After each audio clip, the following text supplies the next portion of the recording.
2025년 새해를 우리가 맞이했습니다. 이 시기에 가장 많이 듣고 하기도 하는 말이 아마 새해 복 많이 받으세요. 뭐 여기 앉아 계신 여기 미국 친구들도 새해 복 많이 받으세요. 한 번쯤 들어보셨을 거예요. That you have heard one or more Korean talking one another at on the New Year's Day, saying, "May your New Year be filled with lots of blessing." That is in Korean. 새해 복 많이 받으세요. Exactly. 우리가 이 말을 변형해서 뭐 이렇게 건네기도 해요. 뭐 새해 건강하세요. 뭐 새해 번창하세요. 새해 행복하세요. 새해 대박 나세요. 뭐 이런 말을 이렇게 하고 살죠. 이 새해와 같은 날에 저도 저희 부모님에게 그런 말을 할 때가 있어요. 아유, 전 아직 엄마 아빠랑 어머니 아버지랑 좀 닭살 돋는 것 같아서 새해 복 많이 받으세요 이렇게 얘기하면 뭐 말로만 뭐 없어 이렇게 얘기할 때가 있어요. 제가 이제 목사하기 때문에 가진 것은 별로 없고 이제 요새는 이런 말을 해줄 수 있을 거예요. 주님이 다 기억하실 거예요. 주님이 다 주실 거예요. 어머니 아버지 이렇게 얘기하실 수 있을 것 같아요. 이 복을 기원하는 행위에 어떤 긍정적인 측면이 있다면 그중 하나는 아마 그 복을 기원하는 사람의 마음과 관련이 있을 거예요. 복을 기원해주는, 빌어주는 사람의 마음과 관련이 있을 거예요. 제가 이제 가끔씩, 정말 가끔씩 목사님들 모임에 갈 때가 있거든요. 근데 그때 이제 가다 위로를 받는 게 하나가 있는데 뭐냐면 제가 축복 기도를 들을 수 있다는 거예요. 왜냐하면 제가 이 교회에 있고 목회를 하다 보면 축복 기도를 해주는 입장에 있지 받는 거는 사실 잘 못하거든요. 근데 이제 목사님 자리에 가면 자연스럽게 저는 이제 꼬맹이기 때문에 거기 가면 다부터 다 내가 말하시는 분들이기 때문에 해주시면 아유 감사합니다 목사님 이렇게 듣고 있으면 마음이 이렇게 되게 편해질 때가 있어요. 왜 편해지냐면 뭐 이거 해주세요 저거 해주세요 그런 내용보다는 이분이 나를 위해서 뭔가를 말씀해 주시는구나. 나를 위해서 이렇게 좋은 말씀을 해 주시나. 그런 마음을 느꼈을 때 제 마음이 이제 따뜻해지는 것을 느낄 수가 있어요. 사실 이 경험이 저뿐만이 아닐 거예요.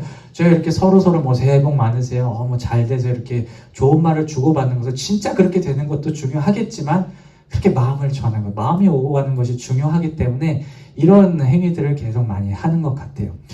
여러분 그거 아십니까? 성서 내에서도 이 복을 기원하는 행위는 정말 오래된 전통을 갖고 있어요. 지금 우리만 이렇게 하는 게 아니라 그 수천 년 전에 살았던 그 성서시대 사람들도 똑같은 행위를 했어요. 제가 이에 관련된 유물 사진을 하나 갖고 왔거든요. 한번 가봐요. 이게 뭔지 혹시 아시겠어요? Please don't answer you. I gave you answer on the translation sheet. So I'm asking what it is. 이거 뭔지 아시겠어요?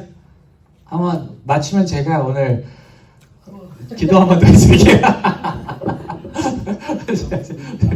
뭔지 아시겠어요? 다 얼굴 아니에요. 사람 얼굴이에요? 글씨예요. 글씨고 고소의 옛날 글씨도 옛날 글씨예요. 옛날 글씨고 저게 은판이에요. 은에다가 쓴 글씨고 되게 오래됐고 목에다 거는 거였고 저기에 쓰여진 말씀이 뭐냐면 오늘 읽은 말씀 아시죠? 민수기 6장 24장 26절 잘 읽어보셨으면 알겠지만 축복에 대한 내용이에요. 이게 priestly benediction이라고 얘기를 하기도 하는데 제사장의 축복이라고 얘기하는데 이제 하나님이 이제 모세를 통해서 아론한테 얘기해 주는 거예요. 야, 네가 축복을 할 때 이렇게 축복을 해라 라고 얘기하면서 이렇게 쓴 글을 여기다가 이게 기원전 6세기니까 지금부터 한 2600년, 700년 됐겠네요. 그 전에 써갖고 갖고 다녔던 거예요. 사실 이게 중요한 게 뭐냐면 이게 정말 특별한 게 뭐냐면 그 지금까지 남아있는 그 성경에 관련된 그 어떤 문서들 제일 오래된 게 사해사본이라고 얘기를 해요. 데스 스크롤, 쿰란 스크롤 들어보셨어요? 사해사본? 그게 한 기원전 2세기, 3세기 정도에 만들어졌거든요. 그거보다 한 300~400년 전에 이미 이거를 써갖고 갖고 다녔어요. 그러니까 뭐냐 하면 정말 그 오래전부터 이 축복에 대한 생각이 이 사람들 사이에 되게 중요했던 거예요. 거기서 얘기하고 서로 기원해주고 축복받고 축복해주고 이런 것들이 정말 그 하나님을 믿었던 하나님과 함께 있었던 그 시대에도 계속 이루어졌던 것을 우리가 알 수 있습니다. 이렇게 널리 받아지고 또 행해졌던 이 복을 기원하는 행위에 대해서 우리가 한 번쯤은 생각해야 봐야 될 것이 있다면 그게 뭐냐면 과연 우리가 복에 대한 정의를 어떻게 내리는 거예요? 우리가 도대체 복 받으세요, 새해 복 많이 받으세요 얘기하는데 우리가 말하는 복이 도대체 무엇인가에 대해서 한 번쯤 생각해 봐야 될 것이에요. 왜냐하면 이 복의 정의에 대한 문제를 좀 많이 일으키거든요. 예를 들어서 이 복을, 이 blessing을 우리가 받는 어떤 이득, 뭐 재정적인 이득이라든지 뭐 성공이라든지 사회적 위치라든지 이런 것에다가 이렇게 결부를 시켰을 때 문제가 좀 많이 돼요. 왜냐하면 그러니까 이렇게 복을 준다는 거, 내가 복 받았어 얘기를 하는 것이 돈을 받았을 때 복 받았어, 뭐 돈을 많이 벌었을 때 복 받았어 얘기하고 아니면 사업에 성공했을 때 복을 받았어라고 얘기하고 계획이 뭔가 잘 안 됐을 때 뭔가 뭐 다 안 돼갈 때 내가 복을 못 받았어 이렇게 얘기하는 그런 개념이에요. 이런 복이 신앙에 조금 안 좋은 영향을 미치는 게 뭐냐 하면 이 이득의 유무에 따라서 신앙의 기복이 이렇게 생기는 거예요. 뭔가 이렇게 잘 됐을 때는 이렇게 올라갔다가 나 복 받았어 이렇게 올라갔다가 안 됐을 때는 왜 복을 안 주시지 이렇게 내려가는 어떤 그 복 때문에 이렇게 왔다 갔다 하는 그런 신앙의 모습을 볼 수가 있어요. 여러분들 그거 아십니까? 예수님은요 정반대의 것을 얘기했어요.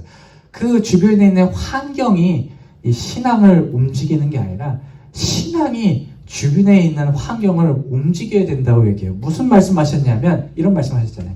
겨자씨만한 믿음이 너에게만 있다면 이 산을 들어 저리로 옮길 수 있다라고 얘기를 하세요. 무슨 얘기냐면 신앙이 산 같은 것을 옮길 수 있다라고 얘기하시는 거예요. 예수님 이렇게 얘기하시지 않았어요. 산이 있기 때문에 니네 신앙이 흔들려 이렇게 얘기하시지 않았어요.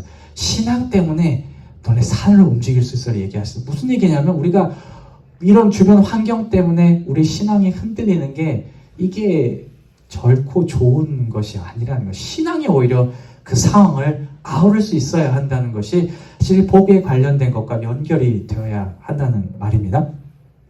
때문에 우리가 복을 기원하고 복을 원하는 것에 앞서서 복에 대해 바람직한 정의를 내릴 필요가 있어요.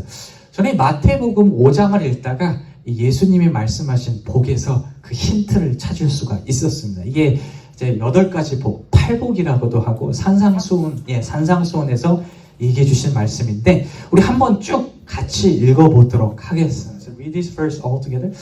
심령이 가난한 자는 복이 있나니 천국이 그들 것이며 애통하는 자는 복이 있나니 그들이 위로를 받을 것이며 온유한 자는 복이 있나니 그들이 땅을 기업으로 받을 것이며 다음이요 의에 줄이고 목마른 자는 복이 있나니 그들이 배부를 것이며 긍휼히 여기는 자는 복이 있나니 그들이 긍휼히 여김을 받으실 것이요 마음이 청결한 자는 복이 있나니 그들이 하나님을 볼 것이며 다음이요 화평하게 하는 자는 복이 있나니 그들이 하나님의 아들이라 일컬음을 받을 것이며 너희를 위하여 박해를 받는 자는 복이 있나니 천국이 그들의 것입니다. 아멘.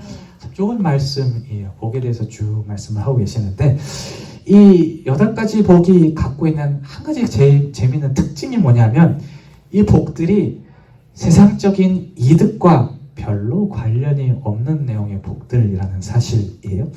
예수님은 이 말씀을 통해서 복의 결과로 가까워진 하나님의 관계에 대해서 더 이렇게 보고 있어요. 예를 들어서 본문에서 하나님이 말씀하신 복의 결과로 천국, 위로, 하나님의 자녀에 대해서 얘기를 하고 있어요.